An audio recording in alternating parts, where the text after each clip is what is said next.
Hello students, आप सभी का हमारे यूट्यूब चैनल एजुकेशन डे में स्वागत है। आज से हम लोग जो जेक द्वारा जारी किया गया मॉडल प्रश्न पत्र 2022-23 उसी को अब हम लोग डेली एक एक सेट को डिस्कस करते चलेंगे।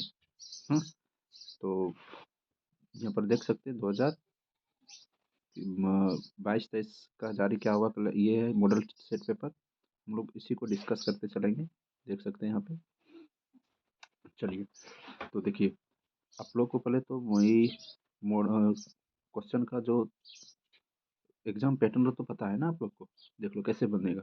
ये जो है ना, देखिए, ये क्वेश्चन एमसी क्वेश्चन है। ये एमसी क्वेश्चन आप लोग को मिलेगा ये। और इसमें एक ओमआर सीट दिया जाएगा, ओमआर सीट दिया रहेगा। अब इसी में क्या करना है, जैसे कि एक नंबर में, जैसे ये वाला, जैसे एक नंबर में है कलर करने वाला आएगा तुम लोग को। जैसे ए हो गया, बी हो गया, ये सी हो गया, और यहाँ पर डी लिखा रहता है, डी। तुमको इसको कलर करना है, जो तो सही है उसी को कलर करने के लिए आएगा। फर्स्ट में तो ये वाला ऐसे करके आएगा तुम लोग का। तो देखो, ये एमसी क्वेश्चन वाला का हम जो है ना, इसमें क्वेश्चन के साथ में जितना भी मतलब इसके पीछे जो भी कॉन्सेप्ट है वो सारा कॉन्सेप्ट को क्लियर करते चलेंगे। पूरा ध्यान से यहाँ पर देखना है आप लोग को। पूरा सब कुछ बैकग्राउंड जो भी इसके इर्द गिर्द क्वेश्चन और आने वाला हो सब कुछ समझाते चलेंगे। थोड़ा सा वीडियो लंबा हो सकता है, लेकिन बहुत बेनिफिट देगा ये क्वेश्चन, बहुत यूजफुल होगा। तो इसको एकदम आराम से देखना है, पूरा अच्छे से समझ में आ जाएगा। तो चलते हैं, अब हम लोग इसको इरेज करने दीजिए पहले। तो वीडियो को ज़्यादा लंबा नहीं ले चलेंगे, देरी नहीं करेंगे। और यहाँ पर देखना है आप लोग को। देखो कैसे होता है। फर्स्ट क्वेश्चन देखिए। हाँ, और जो चैनल को सब्सक्राइब नहीं किया है, पहले इस चैनल को क्या कर लेना है, सब्सक्राइब कर लेना है फर्स्ट में। और इसके बाद अपने दोस्तों तक भी शेयर करना है, और ये मॉडल सेट पेपर बनवाना है उससे भी। हाँ, चलिए, तो शुरू हो जाते हैं हम लोग अब। देखो, तो फर्स्ट क्वेश्चन क्या है, दाढ़ी बनाने में किस प्रकार के दर्पण का प्रयोग किया जाता है। तो दाढ़ी बनाने में देखिए, दर्पण तो दो तरह का हम लोग को पढ़ना, कितना तीन तरह का दर्पण पढ़े थे हम लोग। देखो, एक तो पढ़े थे क्या शुरू में, समतल दर्पण, समतल। फिर दूसरा नंबर में क्या था, अवतल दर्पण, अवतल दर्पण था। फिर था तीसरा क्या, उत्तल दर्पण था, उत्तल दर्पण था। हाँ, तो उत्तल दर्पण था। देखो, समतल दर्पण का ये कैसे क्या होता था इसमें, कि इमेज जो प्रतिबिंब है ना, समान आकार का बनेगा, समान आकार का, एकदम बिल्कुल समान आकार का।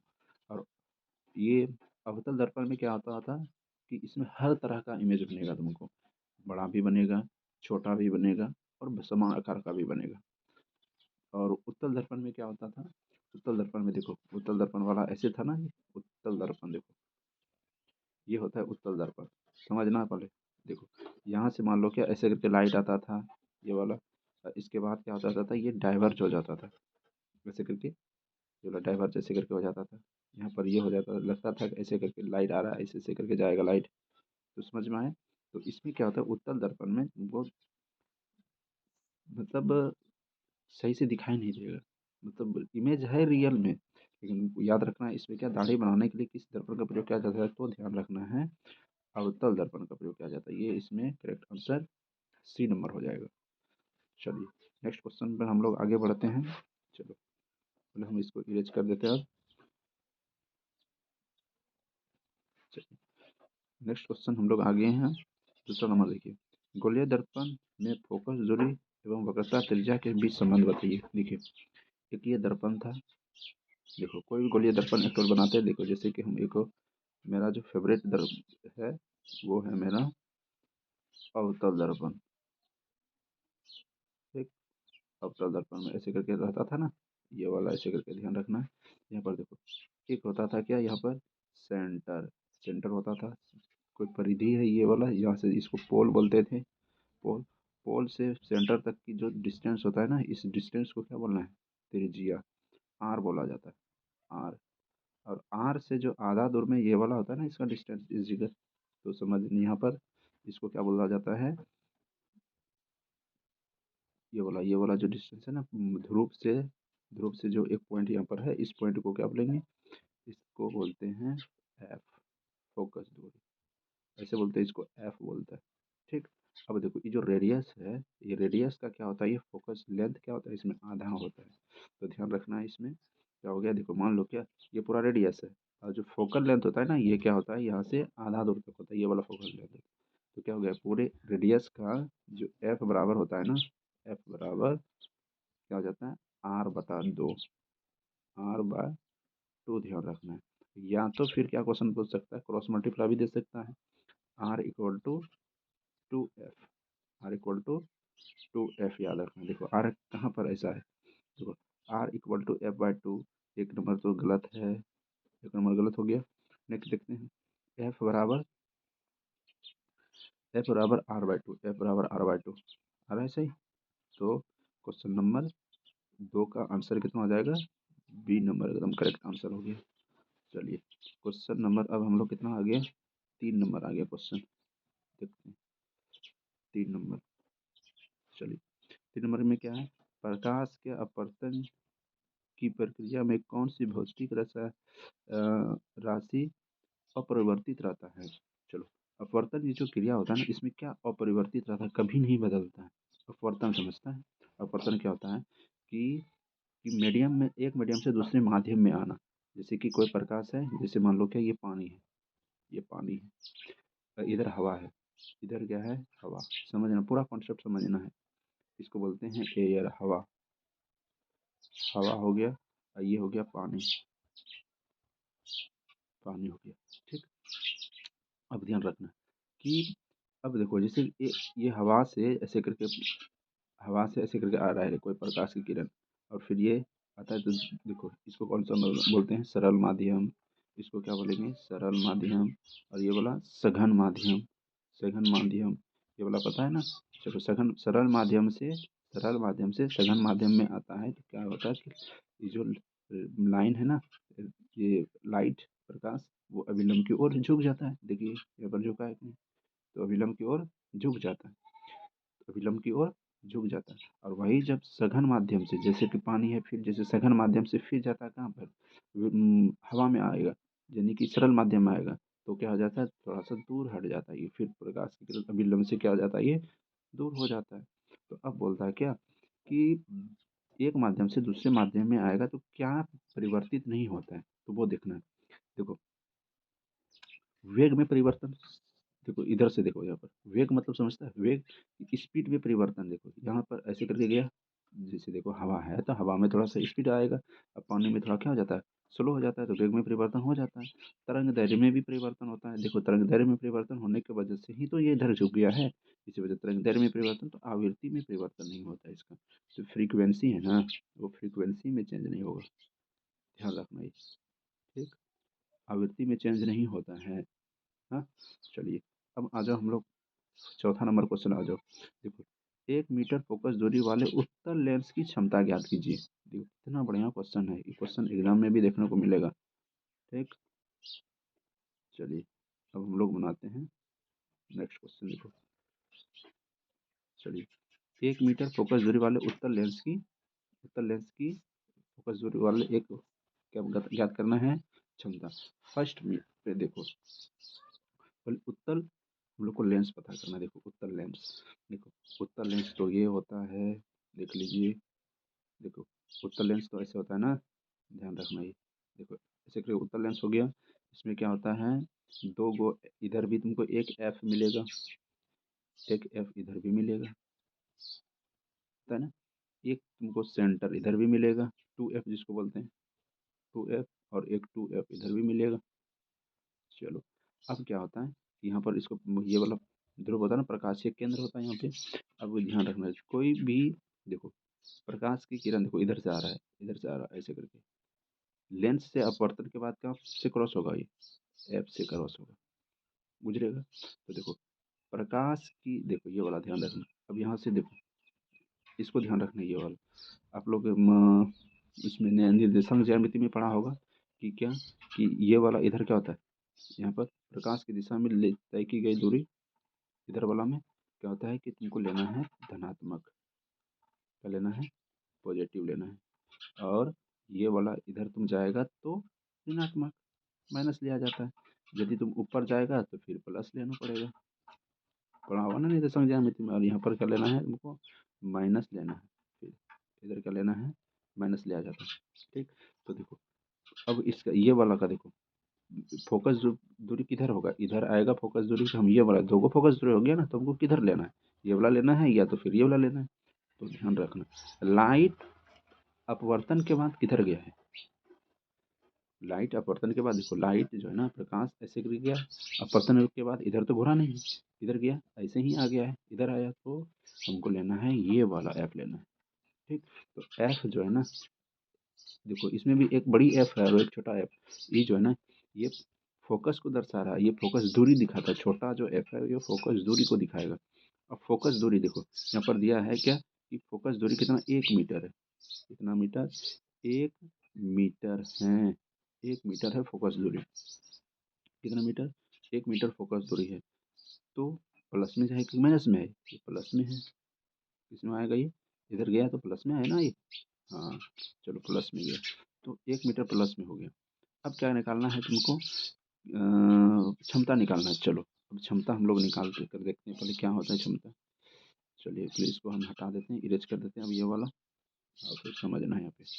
देखिए चलो, तो अब हम लोग को निकालना, एफ हो गया ये वाला।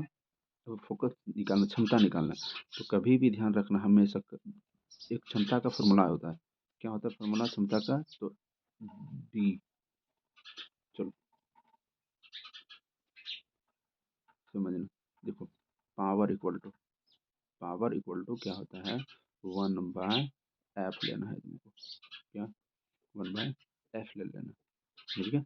और याद रखना है कि एफ जो है ना, हमेशा किस में रहना चाहिए, मीटर में रहना चाहिए। किसमें, मीटर में रहना चाहिए। एफ हमेशा मीटर में रहना चाहिए। और यहाँ एफ तो हमेशा मीटर में देवे क्या है, तो पी इक्वल टू क्या हो गया, 1/, बता दो, यहाँ एक से भाग दे देगा, एक डायप्टर, कितना आ जाएगा, एक। और पावर का जो मात्रक होता है ना, लेंस की क्षमता का मात्रक, लेंस की क्षमता का मात्रक डायप्टर होता है।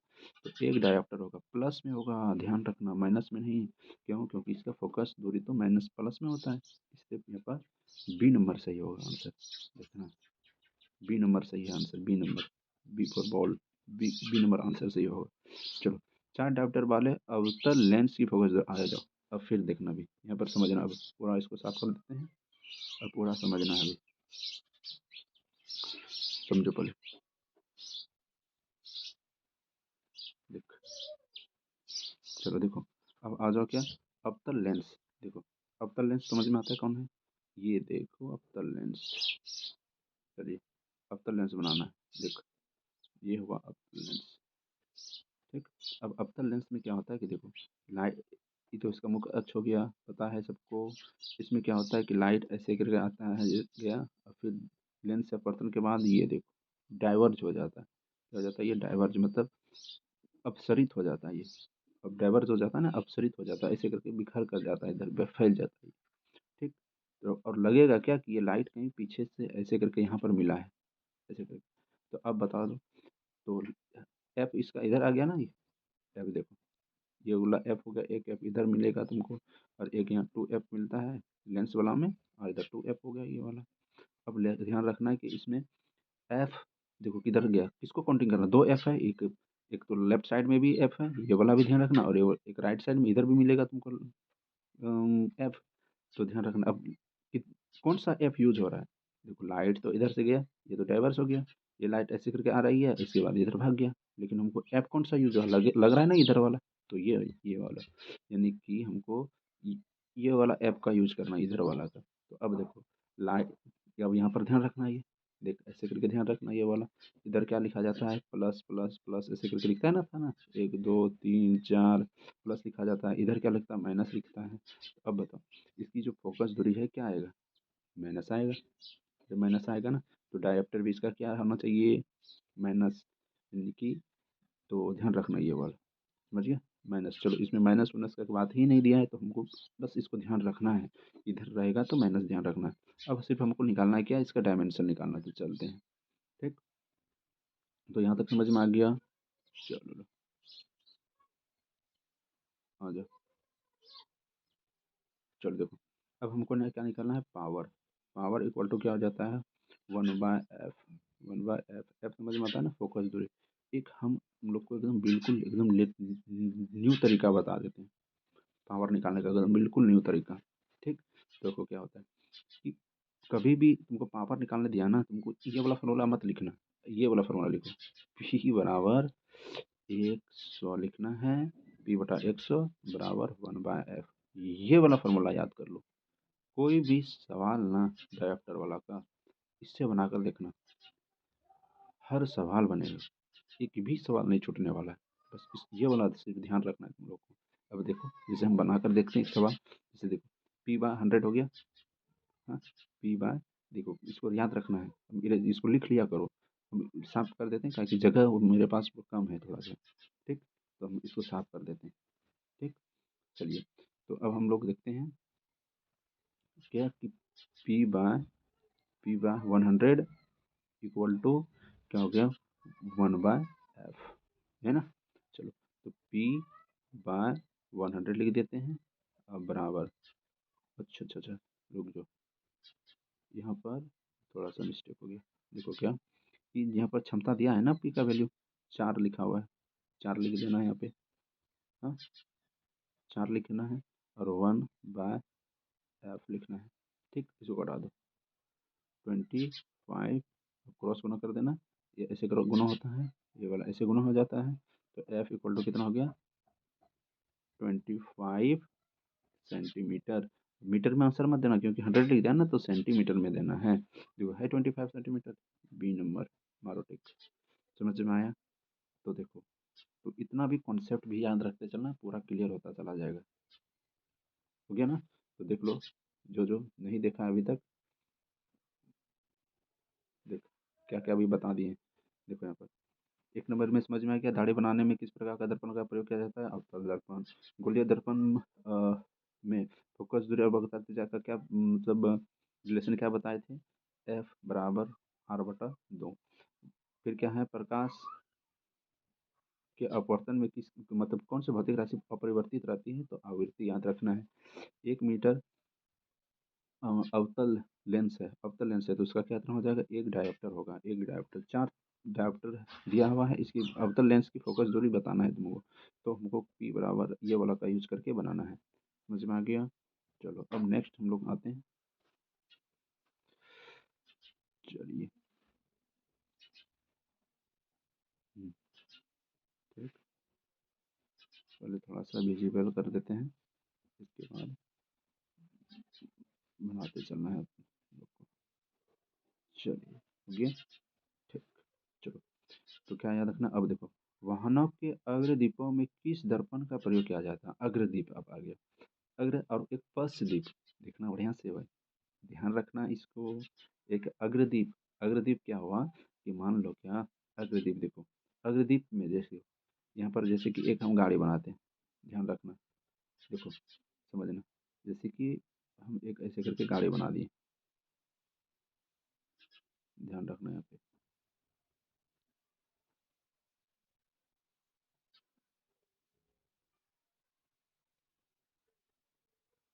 देखो इसमें जो है ना, ध्यान रखना, देखो पश्चदीप का मतलब क्या हुआ कि एक तो ऐसे करके यहाँ पर पीछे देखने के लिए होता है, एक ऐसे कि ड्राइवर का पीछे ऐसे करके देखा जाता है, जो इधर देखना है, पीछे का गाड़ी सब देखा जाता है, बड़ा बड़ा जो ट्रक सब छोटा में देख देता है।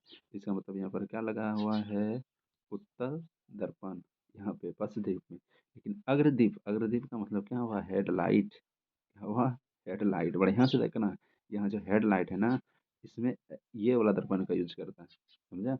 और इधर पॉलिश क्या रहता है, ताकि यहाँ से लाइट, और उसमें भी कहाँ पर रखता है इसको, फोकस और अम, किसका, जो ध्रुव है ना, ध्रुव और फोकस के बीच में रखता है, ताकि लाइट क्या हो, एकदम पूरी तरह से एकदम सीधा निकल जाए, सीधा निकल जाए ऐसे करके, समझ गया।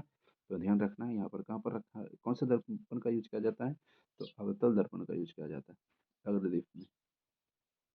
पश्चदीप यहाँ पर ध्यान से रखना, अग्रदीप लिखा है कि पश्चदीप लिखा है। मानव नेत्र के जिस भाग जिस भाग पर किसी वस्तु का प्रतिबिंब बनता है वह है क्या है, बताओ। तो इसको रेटिना बोलता है। तो दृष्टि पटल है, यहाँ देखो, है ना, दृष्टि पटल में टिक कर देना। मानव नेत्र का दूर बिंदु क्या है, मानव नेत्र का दूर बिंदु, निकट बिंदु तो समझता है सब कोई कि निकट बिंदु कहाँ से कहाँ तक होता है, तो 25 सेंटीमीटर होता है। लेकिन दूर बिंदु तो जितना दूर यहाँ से कहीं भी देखा सकता है, इधर भी देख सकते हैं, इधर भी, इधर भी, इधर भी, कहीं भी देख सकते हैं। तो इसका मतलब ये अनंत हो गया दूर बिंदु। नेत्र में जाने वाली प्रकाश की अ, मात्रा का नियंत्रण कौन करता है, कौन करता है, बताओ फटाफट। तो देखो, एक यहाँ पर ध्यान रखना, देखो दृष्टि पटल पे तो क्या होता है, देखो देखो दृष्टि पटल में तो जाकर इमेज बनता है, और स्वच्छ मंडल में नहीं आता है। पारी तरीका क्या करता है, यही करता है। इसमें सही आंसर हो जाएगा पारी तरीका। ठीक, तो चलिए समझ में आ गया, ये 2 नंबर तक समझ में आ गया। इसके बाद अब आगे चलते हैं हम लोग। चलिए,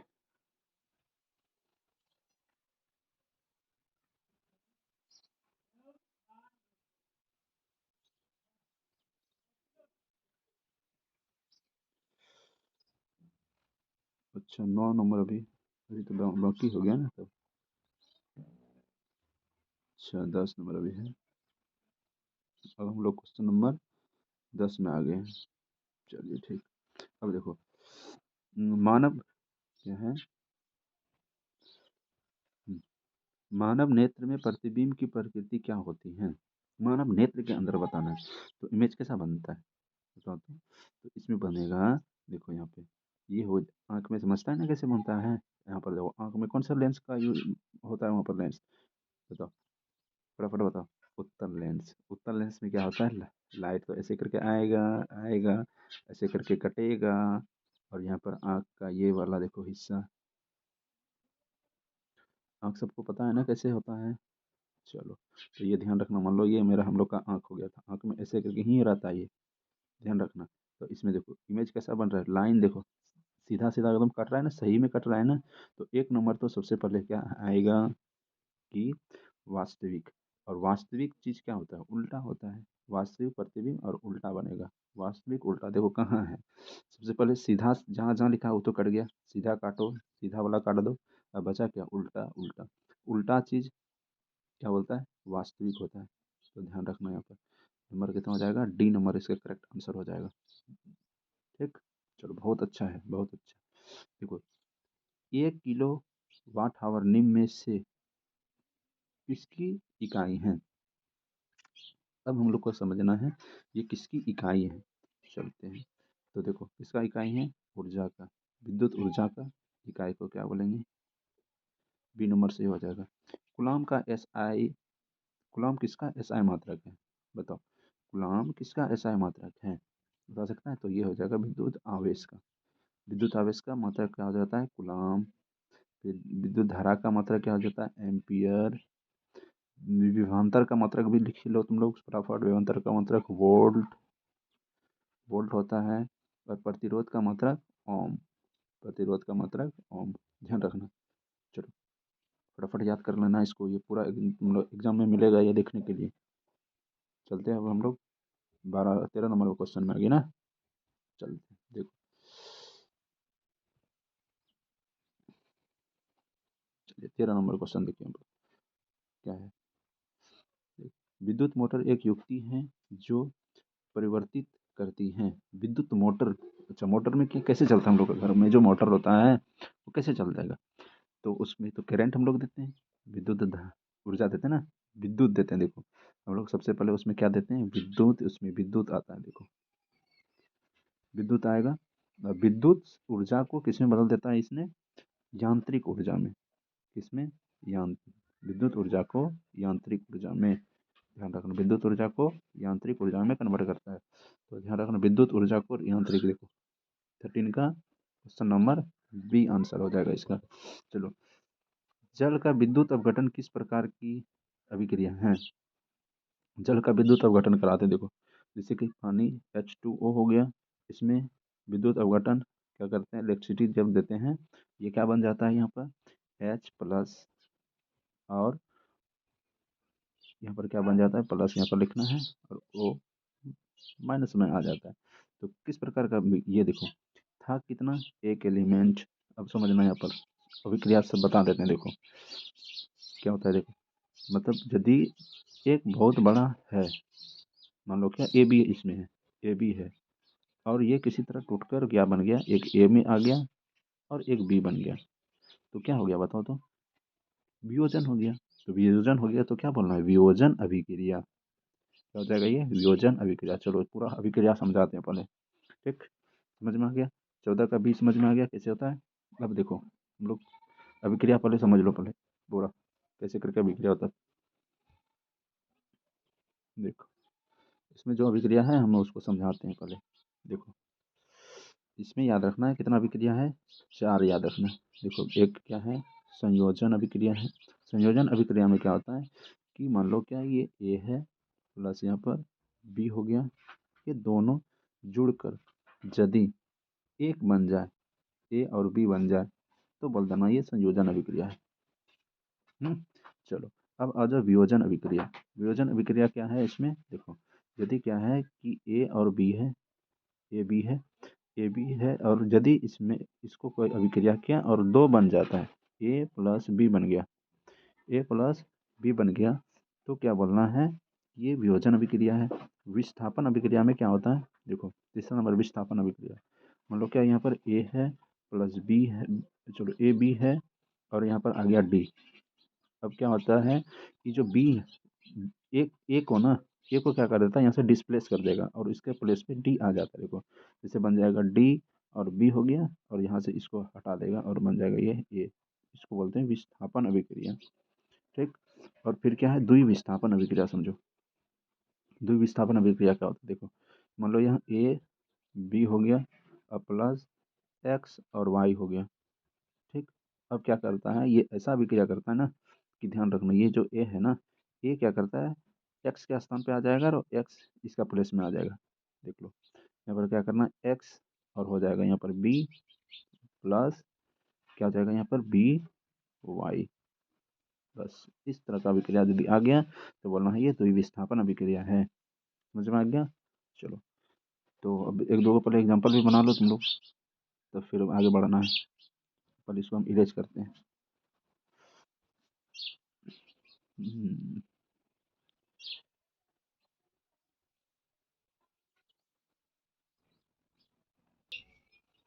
तो अब हम लोग 15 नंबर में आ गए हैं। देखो 15 नंबर कैसे बनाना है समझो।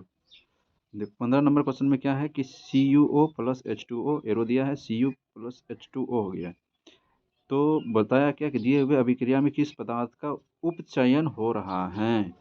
आ जाओ अब समझना है उपचयन और अपचयन का कंडीशन क्या क्या होता है, यहाँ पर समझना सब कोई ध्यान देना। यहाँ पर थोड़ा बढ़िया से समझा देते हैं। देखो पहले यहाँ पर एक और भी क्वेश्चन, इसमें 4 से 5 प्रकार का क्वेश्चन पूछा जाएगा, तो पहले इसको समझ लो पहले क्या होता है ये उपचयन और अपचायक। चलो तो समझना यहाँ पे, देख चलिए देखिएगा यहाँ, ठीक। पहले हम इसको इरेज कर देते हैं। चलो ध्यान देना यहाँ पर, देख एक होता है क्या उपचयन, समझो क्या उपचयन, और दूसरा याद रखना है अपचयन, उपचयन, और एक याद रखना है यहाँ पे अपचयन पहले, और एक अपचयन होता है, अपचयन, हाँ समझना। देखो उपचयन क्या होता है, देखो उपचयन में 2 बात याद रखना है हमको। क्या क्या याद रखना है, एक होता है क्या इसमें ऑक्सीजन का जुट जाना, प्लस यहाँ पर दिया ऑक्सीजन का जुटना और हाइड्रोजन का हट जाना, 2 कंडीशन होता है ध्यान रखना। एडिशन यानी कि ऑक्सीजन का जुटना, यानी कि उपचयन यानी ऑक्सीडेशन, इसको और एक नाम से बोला जाता है ऑक्सीडेशन। क्या याद रखना है, ऑक्सीडेशन, ऑक्सीडेशन। चलो ऑक्सीडेशन याद रखना है यहाँ पे। ऑक्सीडेशन उपचयन देखो इसमें क्या होता है कि ऑक्सीजन का जुट जाना या तो फिर हाइड्रोजन को हटा देना है यहाँ से। कहने का मतलब क्या है, हमेशा इसमें ऑक्सीजन ही जुटेगा, ध्यान रखना है, उसको बोलना है उपचयन हुआ। और अपचयन क्या होता है, अपचयन में क्या होता है, ऑक्सीजन इसका उल्टा होता है, ऑक्सीजन यहाँ से लॉस होता है और ऑक्सीजन का ह्रास होता है, यहाँ से हट जाता है ऑक्सीजन और हाइड्रोजन इसमें जुट जाएगा, हाइड्रोजन जुटेगा, तो क्या हो जाता है ये अब अपचयन इसको बोलते हैं। बहुत आसान है। उपचयन, उपचयन, उपचयन में क्या होता है, ऑक्सीजन का जुटना, अपचयन हो गया, और हाइड्रोजन का हट जाना, याद रखना ये। और अपचयन में क्या होता है कि ऑक्सीजन का, अपचयन में ऑक्सीजन का हटना और हाइड्रोजन का जुट जाना क्या कहलाता है, अपचयन कहलाता है। यहाँ तक समझ में आ गया। चलो इसको पहले ध्यान रखना है। अब और एक याद रखना इसमें, देखो एक होता है क्या, देखो इसमें ध्यान रखना है, देखिए अब याद रखना है क्या, देखो यहाँ पर एक होता है क्या उपचायक, ध्यान रखना है यहाँ पर, एक याद रखना है क्या उपचायक, उपचायक,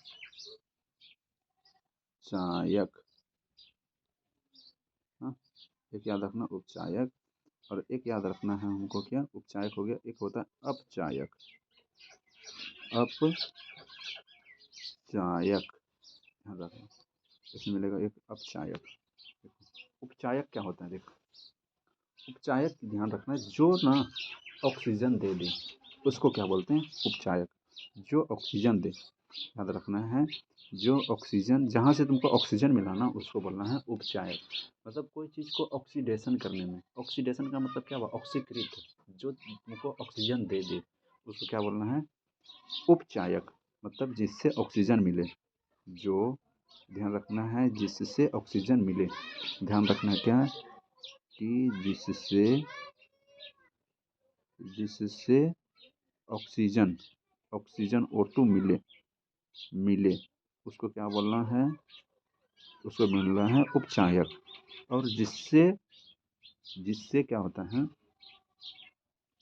अपचायक क्या होता है, अपचायक होता है क्या कि जिससे ऑक्सीजन, मतलब हाइड्रोजन सब बोलो, जिससे हाइड्रोजन का जुड़, जिससे हाइड्रोजन तुमको मिले उसको क्या बोलना है, अपचायक, उसको क्या बोलना है, जिससे हाइड्रोजन तुमको मिल रहा है उसको बोलना है अपचायक। चलो नहीं समझ में आया, चलो क्वेश्चन से ही तुमको हम बता देते हैं, पहले समझना यहाँ पर, नहीं समझ में आ रहा है, चलो ठीक, पहले इतना याद रखना है और हम क्वेश्चन समझा रहे हैं, पहले समझो यहाँ पे, देखो क्या होता है, देख तुमको यहाँ पर ना इस ये जो 15 नंबर क्वेश्चन है यहाँ से तुमको 4 क्वेश्चन पूछते हैं हमें, इससे 4 क्वेश्चन, देखो एक क्वेश्चन क्या पूछा जाएगा तुमको, देखो एक बोलेगा कि यहाँ जैसे कि यहाँ पर क्या है, पदार्थ उपचयन हो रहा है, तो उपचयन पदार्थ, एक क्वेश्चन क्या है, उपचयन पदार्थ, उपचयन पदार्थ पूछेगा, ठीक, उपचयन पदार्थ, उपचयन पदार्थ, थोड़ा सा टेक्निकल इशू हो जाता है कभी कभी, उसको भी ध्यान में रखते हुए पढ़ाई करना है तुम लोग को, ठीक। चलो उपचयन पदार्थ हो गया, चलो एक याद रखना है क्या, अपचयित पदार्थ, दूसरा क्या याद रखना है, अपचयित, चयित पदार्थ, अपचयित पदार्थ, ठीक, अपचयित पदार्थ, एक ये याद रखना, हाँ एक याद रखना है क्या, उपचायक, क्या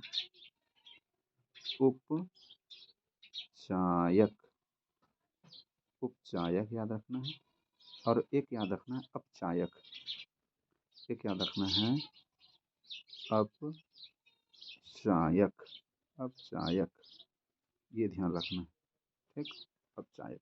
तो यहाँ पर समझना है आपको, ये चारों क्वेश्चन समझना, चारों में से कुछ ना कुछ पूछा जाएगा तुम लोग को। देखो उपचयन, उपचयन पदार्थ किसको बोलते हैं, उपचयन पदार्थ याद रखना, उपचयन का मतलब क्या हुआ, ऑक्सीडाइज्ड सब्सटेंस, कहने का मतलब क्या हुआ, किसको ऑक्सीजन मिला है, तो यहाँ पर समझना, यहाँ पर ये वाला में देखो शुरू में ना, देख इधर ये वाला जो इक्वेशन है ये वाला, इधर तुमको देखना है, सिर्फ इधर देखना है और इधर से रिजल्ट पता करना है। जैसे कि देखो यहाँ पर क्या है, CuO है, ऑक्सीजन इसके साथ था, और इधर ये इस साइड में आ जाओ, इस साइड में देखो रे Cu है, तो O किधर चला गया, तो O तो नहीं है। ठीक, अब यहाँ पर देखना क्या कि हाइड्रोजन देख रहे थे, यहाँ पर हाइड्रोजन यहाँ पर देख रहे थे अकेला था, और यहाँ पर H2 हो गया इस वजह इस साइड में, जिधर इसको क्या बोलते हैं उत्पादक है ना, इसको क्या बोलते हैं प्रतिफल ना, है ना, प्रतिफल बोलते हैं इधर। जो देखो ये वाला जो इक्वेशन का जो बायां साइड है, कोई बायां साइड को क्या बोलते हैं, बायां साइड में जो भी कोई इक्वेशन है उसमें यदि जो भी एलिमेंट उसमें भाग लेता है ना, उसको बोलते हैं क्या, बताओ, अभिकारक। क्या बोल रहे हैं, अभिकारक। और जो रासायनिक अभिक्रिया के फलस्वरूप जो बनता है उसको क्या बोलते हैं, प्रतिफल। तो प्रतिफल साइड में देखो कि इधर क्या था, देखो जो अभिकारक है ना सिर्फ दिखते हैं, इधर हाइड्रोजन है, हाँ? तो देखो याद रखना है, उपचयन पदार्थ। उपचयन पदार्थ का मतलब क्या है कि कौन ऑक्सीडाइज्ड हुआ, किसके साथ ऑक्सीजन जुड़ गया है, तो किसके साथ यहाँ पर समझना पहले, देखो समझना, यहाँ से हम समझा रहे हैं, ये वाला देखो,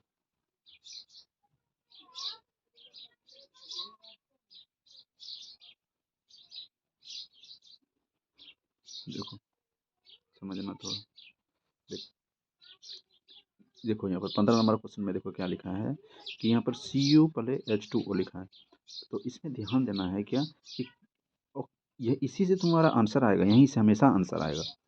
ध्यान रखना क्या कि देखो इधर हाइड्रोजन H2 है सिर्फ, तो हाइड्रोजन है इस पास साइड में, तो यहाँ इधर तुमको ध्यान देना रे, इधर क्या हो गया H2O हो गया, तो इसके साथ में क्या हुआ ऑक्सीजन जुटा, जिसके साथ में ऑक्सीजन जुट गया, किसके साथ में ऑक्सीजन जुटा, H2 के साथ में जुटा, तो H2 क्या हो जाएगा, उपचयन पदार्थ, यही होगा H2 हो जाएगा।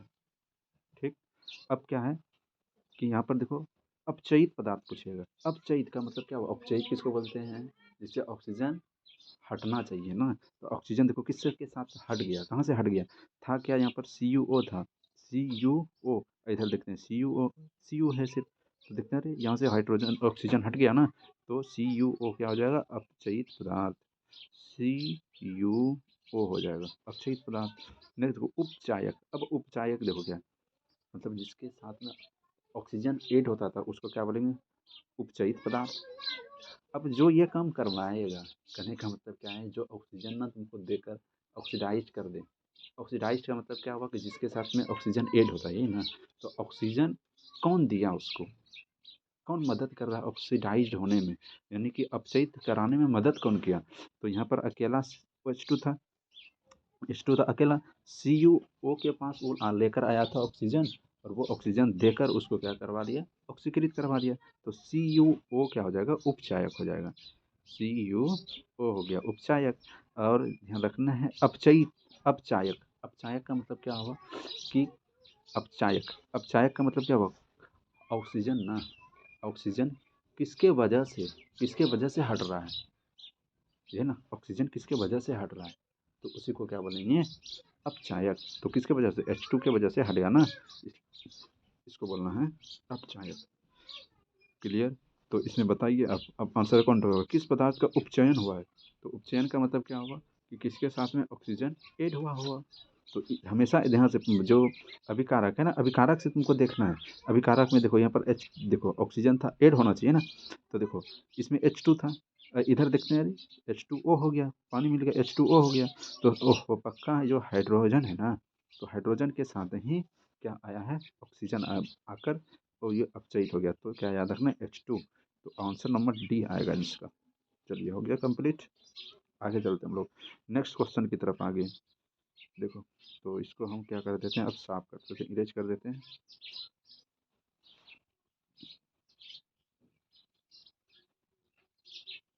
चलो अब समझना है नेक्स्ट क्वेश्चन।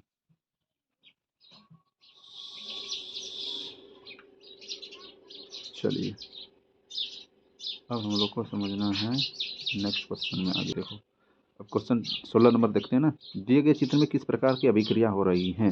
चलो अब यहाँ पर देखो एक स्टैंड दिया हुआ है, यहाँ पर देखो, यहाँ इस सब में ध्यान देना, यहाँ पर क्या है देखो समझना क्या है कि कॉपर सल्फेट का विलयन है, ये इसको ध्यान देना यहाँ पर। देख क्या लिखा हुआ है यहाँ पर, कॉपर सल्फेट का विलयन है और यहाँ लोहे का कील को यहाँ पर डुबाया गया है। तो याद है कुछ, समझना तुम लोग। देखो पहले यहाँ पर ध्यान देना, कहीं इधर उधर ध्यान मत दो, यहाँ पर समझना। देखो क्या है कि कॉपर सल्फेट है, कॉपर सल्फेट CuSO4 याद आ रहा है, और लोहा का कील Fe। ठीक, क्या करेगा ये FeCu को यहाँ से क्या कर देगा, डिस्प्लेस कर देगा।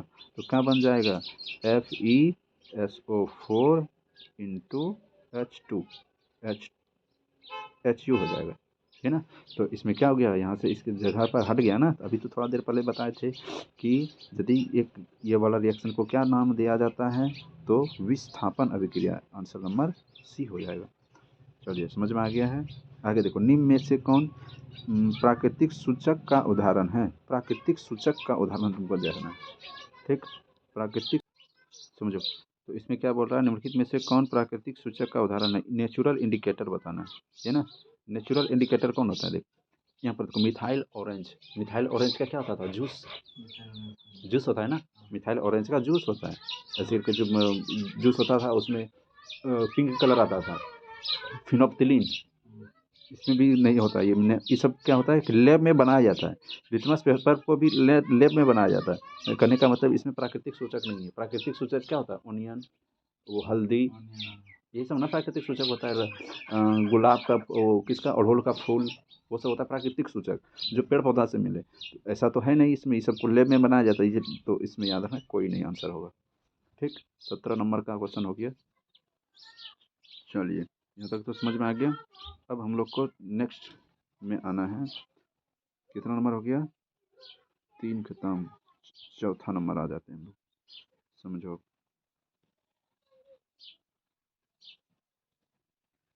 देखो, चलिए अब चौथा नंबर में ध्यान देना। देखो क्या है, 18 नंबर क्वेश्चन देखो क्या है। किसी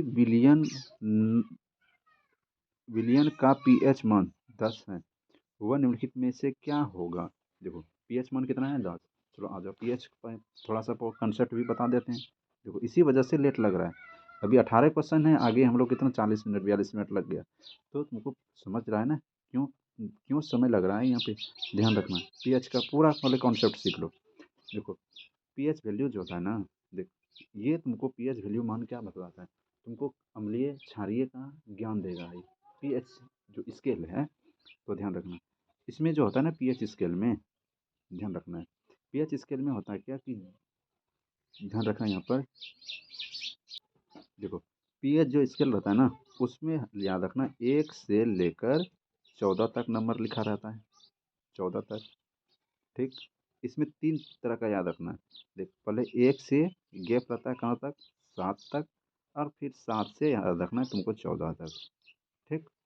देखो यदि 7 से कम है, pH मान यदि आ गया 7 से कम, 7 से कम, 7 से कम हो गया, तो बोलना क्या, अम्ल है। क्या है ये, अम्ल, जिसको बोलते हैं एसिड, अम्ल है, ठीक। यदि 7 हो गया, पहले इधर से जाना, 7 से कम तक में ये वाला जो रेंज है ना, 7 से कम, जैसे कि 7 से कम 2, 4 हो गया, 5 हो गया, इस सब रेंज में यदि कोई pH वैल्यू आ रहा है, तो बोलना क्या, ये अम्लीय है। यदि 7 हो गया, इक्वल टू एकदम 7 के बराबर, 7 के बराबर, ध्यान रखना बराबर, बराबर यदि है, तो बोलना क्या, ये तो उदासीन है, उदासीन है, ठीक। और यदि उदासीन बोलना, उदासीन, इधर बोर्ड थोड़ा सा छोटा हो रहा है मेरा, उसको सही कर लेना तुम लोग, ठीक। उदासीन हो गया। और यदि पूछ देगा क्या, 7 से अधिक, 7 से अधिक हो रहा है, अधिक है, अधिक है, 7 से अधिक, तो बोलना क्या कि ये क्षारीय होगा। तो अब देखो यहाँ पर pH वैल्यू कितना है, 7, 10 है, तो 7 से अधिक हुआ ना, यदि 7 से अधिक है तो क्या होगा, ये क्षारीय होगा। फिनिश। तो डी नंबर आंसर याद रखना, ठीक। चलते हैं हम लोग नेक्स्ट क्वेश्चन में। चलो देखो, इसमें बोल रहा है क्या, जो दिया गया चित्र जो है क्या सूचित कर रहा है कि हाथ धोना, ये हाथ धोने का बता रहा है कि ये नल है और ये हाथ धो रहे हैं हम, ये बता रहा है। देखो हमें हमेशा हाथ साफ रखना चाहिए, ये बता रहा है। या तो फिर ये क्या है बता रहा है, हमें प्रयोगशाला में हाथ धोकर जाना चाहिए, कभी लैब में जाना है हाथ धो के, या तो फिर हमें अम्ल से हाथ धोना चाहिए, एसिड से हाथ धोना चाहिए। और सांद्र अम्ल तथा क्षार वाले बर्तन का चेतावनी चिन्ह है। हाँ, सांद्र अम्ल और वेतरन का चेतावनी चिन्ह है, तो ध्यान रखना, ये डी नंबर आंसर सही होगा। इमली में कौन सा अम्ल पाया जाता है? तो क्वेश्चन आ गया, इमली में कौन सा अम्ल पाया जाता है? तो ध्यान रखना है, सिट्रिक तो नहीं होता। देखो, लैक्टिक अम्ल तो दूध में मिलता है ना, लैक्टिक एसिड दूध में मिलेगा। देखो ये बड़ा सिट्रिक एसिड किस में, खट्टा वाला जो रहता है थोड़ा सा, लेकिन इमली मतलब में याद रखना टार्टेरिक, इमली में जो है ना ये टार्टेरिक एसिड याद रखना, टार्टेरिक अम्ल, इमली में टार्टेरिक अम्ल पाया जाता है, इसको ध्यान रखना है। ठीक, इमली में टार्टेरिक अम्ल, हाँ, टार्टेरिक अम्ल। तो आज चलो हो गया 20 नंबर का क्वेश्चन, आज 20 क्वेश्चन हो गया, 20 क्वेश्चन पार्ट 1 लेते हैं, पार्ट 1 हो गया ये। अब पार्ट 2 कल बता देंगे या तो शाम में बता देंगे, पार्ट 2। ठीक, पार्ट 2 जो दूसरा में बता देंगे। तो पहले वीडियो देखकर कमेंट करना है कि कैसा लगा वीडियो आप लोग को, और लाइक शेयर एंड सब्सक्राइब भी करना है। तुम लोग सिर्फ देख लेता है बस, सब्सक्राइब भी करना है और अपने दोस्तों तक पहुंचाओ यार, ऐसे कैसे होगा। और जो समझा दिए ना तुमको, इस पर क्वेश्चन आएगा, इसके रिलेटेड तुम क्वेश्चन भी कर सकता है, ऐसे ही सारा सेट बताएंगे, सेट प्लस उससे इर्द गिर्द जो भी क्वेश्चन आने लायक है वो सब कुछ बताया जाएगा। इसी वजह से तो लेट लग रहा है ना, क्वेश्चन करके तुम इतना कितना बना सकता है, तो इससे इसके पीछे कॉन्सेप्ट भी तो रहना चाहिए। चलो, तो इसको ध्यान रखना है। ठीक।